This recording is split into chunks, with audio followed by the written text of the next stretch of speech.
One of the things I don't quite get about shifts in technology is the sort of tension that people feel about it. I'm thinking about clean energy right now and the switch to like things like solar energy, where the ultimate end goal as we switch to solar energy is honestly like a democratization of the ability to produce energy, right? So we put solar panels on a roof, for example.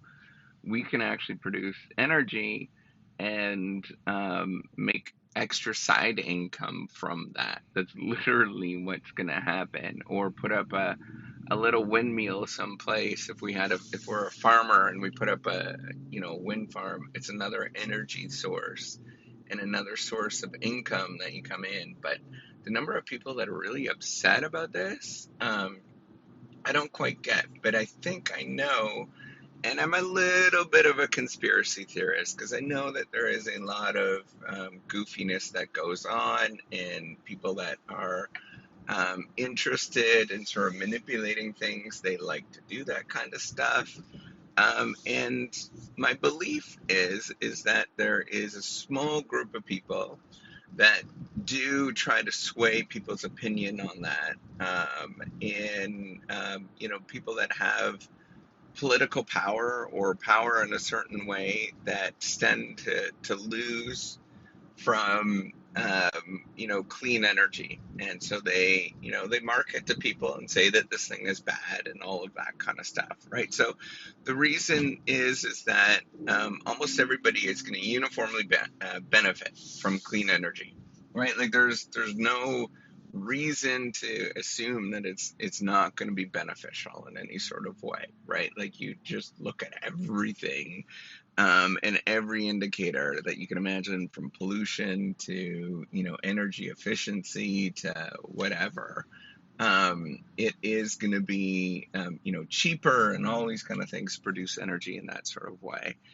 And there should be absolutely no tension there. Like it is just a uniformly better, it has more technological value, is what we would say as we study this kind of stuff. And there's really no reason to be upset other than maybe uncertainty about it. But it's still like the uncertainty is not necessarily all that like alarming to me, right? Like it's not like it's not like it's a big scary thing. But we are going to make this transition, and as we make this transition, more people are actually going to prosper from it, right? Like economically, we will have likely, maybe not more jobs per se. I don't know. At this moment, I don't know the sort of numbers, but there'll be jobs that will be created. There will be, I don't know if there'll be more jobs. That's the thing, right? Like nuclear energy, for example, is so complicated and requires just a great deal of ingenuity. But with solar panels, you slap those babies, and maybe for sure it's going to make more lower end jobs for sure. They'll produce more of those because you need, technicians to go do things. You don't need as many engineers, right? You need a lot of engineers to make a nuclear power plant, but you don't need nearly as many for slapping up solar panels. So, putting up those solar panels on everybody's roofs in various different forms is going to happen. And when that happens, there's going to be a great deal of people being able to get jobs that they can get that, because that's actually pretty relatively easy to do, to put solar panels on a roof. So there is a tremendous amount of potential for people of all sorts to benefit from this. And it's not clear to me why anybody would be emotionally charged to be upset about it, because it's just a stupid technology. Like, what is the fear there, right? Like, there's no fear. There should be absolutely no fear. Like, it doesn't make sense in terms of why people are so alarmed or upset or whatever as we make this transition. it's just a stupid technology. It's like being upset with a spoon.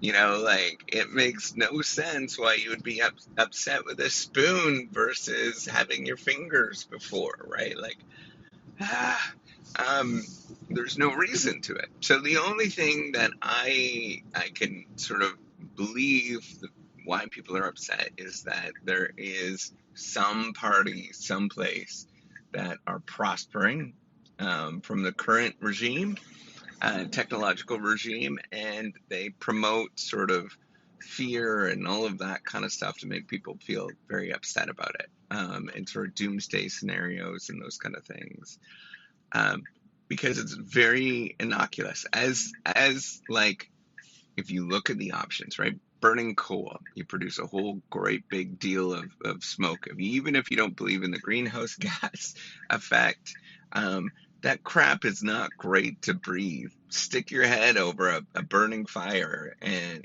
just a campfire and breathe that stuff in. Tell me if you actually feel good. Um, then you've got like building hydroelectric dams, right? And so you essentially flood a bunch of space and probably lose a bunch of farmland and all sorts of, maybe it's not farmland, but it's just space that you're great deal of area that you're losing. Like that's not going to happen these days. Like building dams is essentially, you can't do that anymore. It's pretty old style of managing things, so that's out. Nuclear power plants, well, we see what's going on in the Ukraine, right? Like it is, regardless of the fact that it might be safe, it is a threat if there is war and terrorism, right? And that threat is a very big deal.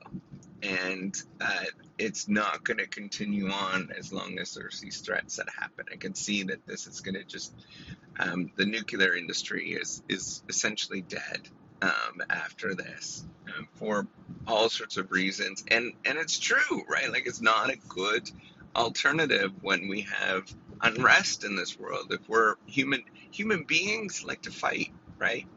And we have to sort of assume that's going to happen.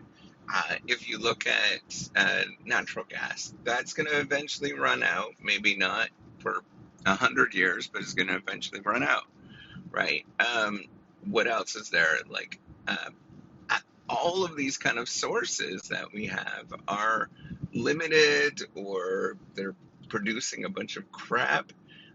And then you got solar panels, and yes, okay, so you need silica to create solar panels. Well, that's sand, and yes, maybe there's only a certain kind of sand that we can use in a manufacturing process and all that kind of stuff. But um, that's still easier to deal with. It's a much easier problem to deal with because sand is pretty plentiful, and we can even just, have not great sand, right? Like that we can use and still get away with it, and we're still polluting a lot less from doing that. Right now, you can argue that melting that sand into glass, right? So turning that silica into the right glass for the solar panels might be problematic, yes.